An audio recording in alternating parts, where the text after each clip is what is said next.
السلام علیکم ورحمۃ اللہ تعالی وبرکاتہ۔ کبھی کبھی شادی کے وقت کسی کسی خاتون کو حیض آ جاتا ہے، یعنی کہ مہینے کی شروعات ہو جاتی ہے۔ تو ایسی صورت میں وہ لوگ کافی پریشان ہوتے ہیں کہ ناپاکی کی حالت میں شادی ہوگی یا نہیں۔ بہت ساری عمر دراز عورتوں میں یہ بات مشہور ہے کہ ناپاکی کی حالت میں شادی نہیں ہوتی۔ تو اسی کے پیش نظر آج میں آپ کو اس مسئلے کو بتانا چاہتا ہوں تاکہ آپ کے دل و دماغ سے پردہ ہٹ جائے اور صحیح مسئلہ آپ کو معلوم ہو جائے۔ ناظرین محترم، جو عورتیں بالغہ ہوتی ہیں ان کو قدرتی طور پر اللہ کی جانب سے کچھ خون ان کے بدن میں ایکسٹرا پیدا ہوتا ہے، اور وہ خون ہر مہینے ان کے بدن سے باہر آ جایا کرتا ہے۔ اسی ریسائیکل کو، اسی پروسیس کو شریعت کی زبان میں حیض آنا کہتے ہیں۔ اچھا، اب یہ جب آتا ہے تو اس صورت میں قدرتی طور پر عورتیں ناپاک بھی ہو جاتی ہیں۔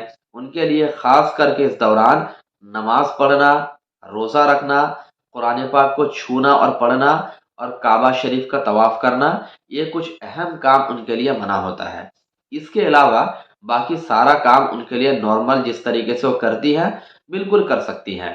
گھر میں کھانا پینا، سونا اٹھنا بیٹھنا سارا کام اے ٹو زیڈ کر سکتی ہے۔ رہی بات شادی کی، تو نکاح کے لیے پاک ہونا شرط نہیں ہے، آپ اس کو یاد رکھیں۔ نکاح کے لیے پاک ہونا شرط نہیں ہے۔ نکاح کے لیے دو گواہوں کا ہونا شرط ہے، اور ایجاب و قبول کا ہونا ضروری ہے، اور مہر کا ہونا ضروری ہے۔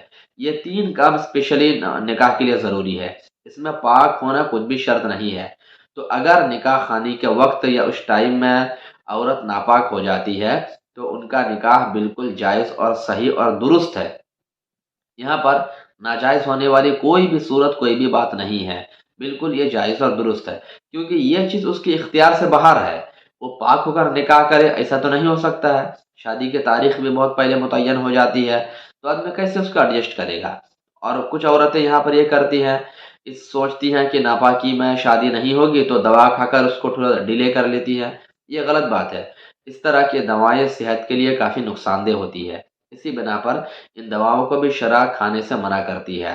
تو پتہ چلا کہ اس حالت میں بھی شادی بیاہ بالکل جائز اور درست ہے۔ غلط فہمیوں سے بچیں اور دوسروں کو بچانے کی کوشش کریں۔